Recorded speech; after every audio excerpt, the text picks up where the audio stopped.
بسم اللہ الرحمن الرحیم۔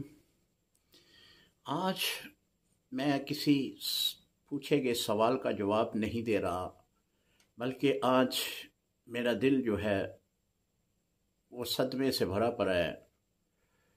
میرے رونگٹے کھڑے ہو گئے میں اس واقعہ کو بیان کرتے ہوئے۔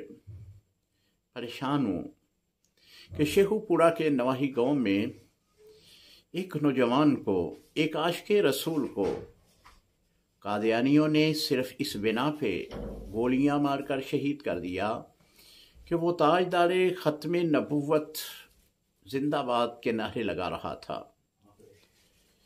وہ تو کامیاب ہو گیا، وہ عاشق رسول تو جس مقصد کے لیے دنیا میں آیا تھا وہ اللہ نے اس کا مقصد پورا کر دیا کہ حضور کی نبوت کی آواز کو بلند کرتے ہوئے اس نے گولیاں کھا لیں۔ لیکن میں پاکستان کے حکمرانوں سے یہ پوچھتا ہوں کہ قادیانی آج ہمارے ملک میں اتنے بدماش بن گئے، اتنے زوراور ہو گئے کہ جو ملک ہم نے اسلام کے نام پہ لیا تھا، یہ غیر مسلم ہمیں اسلام، خاص کر حضور علیہ السلام کی ختم نبوت کا نعرہ لگانے سے منع کر رہے ہیں۔ وہ قانون نافذ کرنے والے ادارے جنہوں نے FIR کو درج کیا، خاص کر اس محرر کو میں سلام محبت پیش کرتا ہوں کہ جس نے وقوع کو من وان FIR میں درج کیا۔